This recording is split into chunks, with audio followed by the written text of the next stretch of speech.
बद्दुआ। Script, कथा एवं पटकथा डॉक्टर नरेंद्र नाथ गुप्ता। एपिसोड 5। फल वर्जित नहीं है। चंद्रा ने कहा, जिद हम नहीं आप कर रही हैं मम्मा। हमारा ये व्रत सब व्रतों से अलग है। ये व्रत नहीं है, हठ है। जैसे एक बच्चा अपने माँ बाप से हठ करता है, वैसे ही हमारा ये हठ है साईं बाबा से। नकुल ने पूर्ण विश्वास से कहा, यस मम्मा।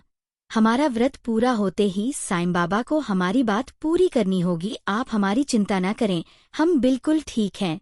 सुनंदा ने सोच भरे स्वर में कहा, कैसे चिंता न करूं मेरे लाल। आज 7 दिन हो गए तुम दोनों ने कुछ नहीं खाया है। तुम दोनों मेरी बात तो मानते नहीं। अब शाम को तुम्हारे पापा ही तुमसे बात करेंगे। कहकर वह चली गई। ट्रे वह वहीं रख गई थी। चंद्रा ने मन ही मन सोचा, मम्मा आपको लगता है कि हम जिद कर रहे हैं, पर आप भूल गई हैं इस जिद की वजह उस दिन की बेइज्जती, रुसवाई है। मेरे सामने चौहान ने मेरे पापा का गिरेबान पकड़ा, मेरे भाई को लंगड़ा बोला, ये मैं कैसे भूल सकती हूँ। मेरी बद्दुआ अगर सच नहीं हुई तो सोसाइटी के सामने मुझे ढोंगी, पाखंडी समझा जाएगा।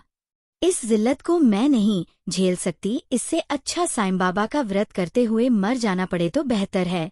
उधर नकुल साईं बाबा की प्रतिमा को निहारते हुए मन ही मन प्रार्थना कर रहा था, हे साईं बाबा, मेरी दीदी की बद्दुआ सच कर दो, जिससे मेरी दीदी की लाज रह जाए। रात के 9 बज रहे थे। दीपचंद्र के फ्लैट के पूजा कक्ष में एक तरफ चंद्रा और नकुल फर्श पर दरी बिछाकर लेटे हैं। उनके सामने एक ट्रे में दूध भरे 2 गिलास और सेब, केला आदि रखे थे। पास ही दीपचंद्र और सुनंदा खड़े थे। दीपचंद्र ने गंभीर लहजे में कहा, चंद्रा अब तुम छोटी बच्ची नहीं रही। जिद छोड़ो और अपने भाई के साथ ये दूध और फल खाओ पियो। आज 9 दिन पूरे हो गए हैं, तुम दोनों ने कुछ नहीं खाया पिया है, ऐसे में जान पर बनाएगी। नकुल बोला, पापा अब आप हमें नाहक परेशान कर रहे हैं। हमारा आत्मविश्वास बढ़ाने के बजाय हमारा मनोबल गिरा रहे हैं। हमारा यह व्रत जरूर पूरा होगा, हमें कुछ नहीं होगा और दीदी की बात सही होगी। चंद्रा ने कहा, नकुल सही कह रहा है पापा, आप हमारी चिंता ना करें, हम बिल्कुल ठीक हैं। आप दोनों भी साईं बाबा से प्रार्थना करें कि हमारा व्रत पूरा हो और मेरी बद्दुआ सच हो जाए। सुनंदा ने हल्की नाराजगी से कहा, अब तुम दोनों इतने बड़े हो गए हो कि अपने बाप को गाइड करोगे। चंद्रा ने सख्त स्वर में कहा, मम्मा प्लीज हमें आप दोनों परेशान न करें, न हमारा व्रत खंडित करने की कोशिश करें, वरना मैं अपनी जान दे दूंगी। चंद्रा की बात सुनकर सुनंदा और दीपचंद्र हतप्रभ रह गए। उनके चेहरे में सन्नाटा सा छा गया था। हर रोज दिन तारीख बदल रहे थे। आभा, श्रवण और अमला, केटी तथा अर्जुन रोजमर्रा अनुसार स्कूल जाना, घर आना, ट्यूशन जाना, खेलने जाना, साइकिल रेस, शॉपिंग करना, रूटीन के मुताबिक उनकी दिनचर्या बगैर व्यवधान के चल रही थी। यह सब हर रोज नकुल और चंद्रा अपनी खिड़की से देखते थे। हर रोज सुनंदा और दीपचंद्र नकुल और चंद्रा को खाने के लिए मनुहार करते पर वह इनकार कर देते। यह क्रम रोज चलता। इसी तरह दिन पर दिन बीतते गए। 21 से 31वां दिन आ गया। नकुल और चंद्रा के 21 दिन का व्रत पूरा हो गया था और 21 दिन से 31 दिन हो गए। पर आभा, श्रवण और अमला, केटी तथा अर्जुन की सेहत में कोई फर्क नहीं पड़ा। वह अपनी सामान्य दिनचर्या जी रहे हैं। रात के 10 बज रहे थे। दीपचंद्र के फ्लैट के ड्राइंग रूम में चंद्रा और नकुल गुमसुम अपनी सोचों में खोए हुए थे। उसी समय अंदर से तैयार होकर दीपचंद्र और सुनंदा ड्राइंग रूम में प्रवेश करते हैं। दीपचंद्र ने चंद्रा और नकुल से कहा, अरे तुम दोनों यहाँ बैठे हो, मैं अंदर देख रहा था। चंद्रा ने पूछा, कोई काम था पापा?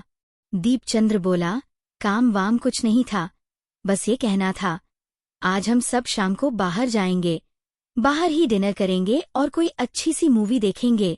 तुम लोग बिल्कुल रेडी रहना, शाम को ठीक 5 बजे घर वापस आ जाएंगे। चंद्रा ने कहा, हमें कहीं नहीं जाना है पापा, आप मम्मी के साथ चले जाइएगा।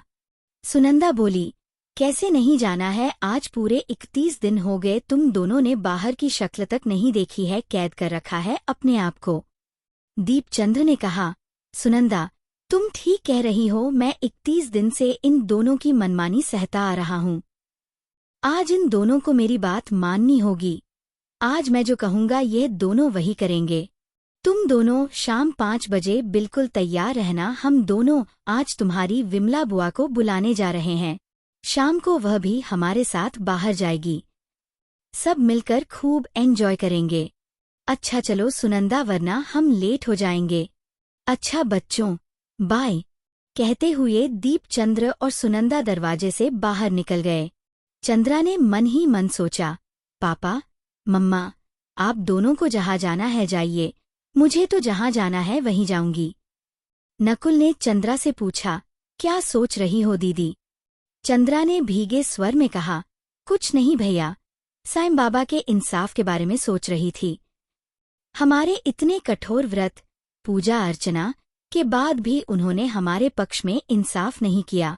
नकुल बोला, आप सही कह रही हो दीदी, साईं बाबा ने हमारी जग हंसाई कराई। आपकी बद्दुआ झूठी हो गई। अब पूरी सोसाइटी में आपकी खिल्ली उड़ाई जाएगी, ये मैं सुन नहीं पाऊंगा। अपनी बहन की रुसवाई देखने सुनने से अच्छा मर जाना है।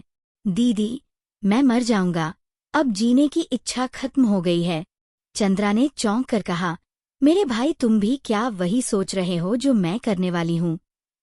नकुल बोला, यस दीदी, मैं आपका भाई हूँ, आपकी पीड़ा समझता हूँ। आप अब जिंदा नहीं रहेंगी, अपने को मौत के हवाले कर देंगी। अच्छा है, जिल्लत की जिंदगी से मौत अच्छी है। पर आपने कैसे सोच लिया यह अपाहिज आपके बिना जी पाएगा? आपके साथ मैं भी इस दुनिया को छोड़ दूंगा। कहते कहते नकुल के आंसू बह चले। चंद्रा ने कहा, नकुल, मेरे भाई मैं क्या करूं? साईं बाबा ने मेरी बद्दुआ को खारिज करके मुझे दुनिया के सामने मजाक बना दिया है। लोग मुझे ढोंगी, पाखंडी कहकर दुत्कारे, उससे पहले मैं इस दुनिया से चली जाऊंगी। कहते कहते चंद्रा भी फूट फूट कर रो पड़ी और रोते नकुल को सीने से लगा लिया। शाम के 5 बजे दीपचंद्र वापस लौटा। उसके साथ उसकी पत्नी सुनंदा और बहन विमला थी। फ्लैट के मुख्य द्वार की एक चाबी उनके पास थी, इसलिए वह मुख्य द्वार खोलकर अंदर आ गए। ड्राइंग रूम में कदम रखते ही दीपचंद्र अपने बच्चों को आवाज देते हुए सोफे पर बैठ गया। दीपचंद्र ने कहा, चंद्रा बेटे, देखो तो कौन आया है। फिर अपनी बहन विमला से बोला, आओ विमला दीदी बैठो। जवाब में अंदर से कोई उत्तर नहीं मिला, न कोई हलचल हुई।